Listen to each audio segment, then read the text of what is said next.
Bien le bonjour les amis. Toujours dans la suite de nos vidéos sur Jasper, nous allons apprendre cette fois-ci à décrire une variable qualitative ou catégorielle. Nous partons toujours de notre base de données et l'onglet descriptive, statistique descriptive.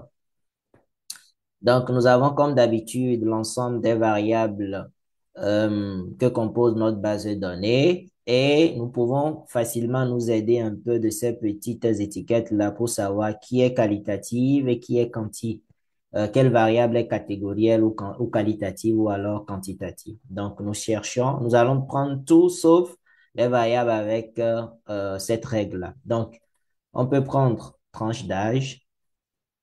Et vous voyez que par défaut, JASP sort un certain nombre de paramètres et c'est à nous maintenant de comprendre qu'en réalité, ces paramètres-là n'ont pas de sens pour ce qui concerne une variable qualitative.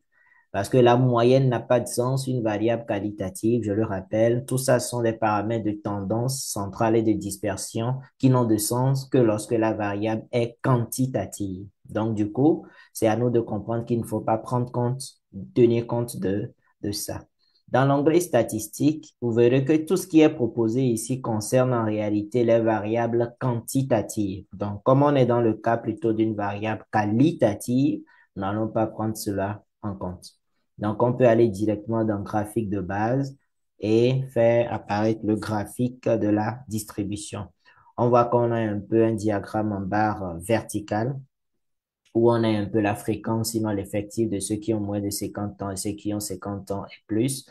On peut faire apparaître des camemberts ou un pie chart, diagramme circulaire, comme diraient certains.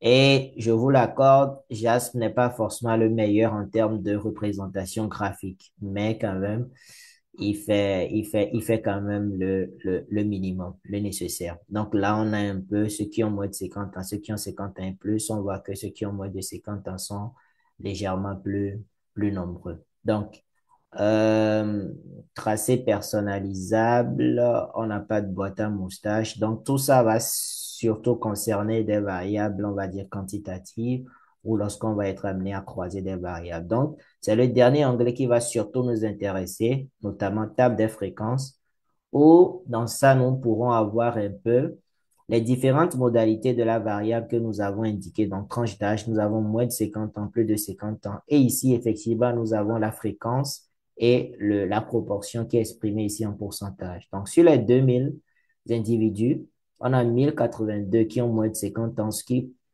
correspond à une proportion de 54,1% et le reste a plus de 50 ans, soit une proportion d'autour de 45,9%. Donc, voilà un peu représenter une variable qualitative et on peut en présenter plusieurs parce qu'il suffit juste d'en sélectionner plusieurs. Là, pour faire ça, j'ai appuyé sur le premier, j'ai maintenu la touche Shift de mon clavier, j'ai cliqué sur le dernier et ça sélectionne tout ce qui est entre les deux. Donc, quand je les amène là, vous verrez que donc, on ignore toujours le premier tableau qui donne des caractéristiques pour une variable quanti. Donc, à partir de là, tableau de fréquence, vous verrez que là, c'est pour la tranche d'âge. Là, c'est pour la lecture de BD. On a non, oui.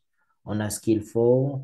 On a pratique de pêche et chasse. On a ce qu'il faut. Donc, pour tous les tableaux, Jasper nous sort donc le tableau des fréquences et des proportions. Donc, il nous sort un peu la distribution, ce qu'on lui a dit de sortir en tout cas, et aussi il nous sort les camemberts. Donc, c'est le même procédé, on peut enregistrer ces graphiques-là, et puis comme dans la vidéo sur la variable quantitative, et aussi copier ces tableaux-là et aller coller dans notre fichier Word. Donc, on peut faire ça et coller là. Donc, on a notre tableau où on peut faire la mise en forme comme bon nous semble.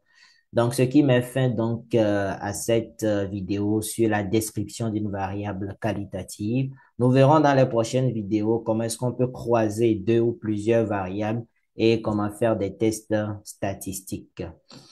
Prenez soin de tous ceux qui vous sont chers. C'était moi et la paix sur vous.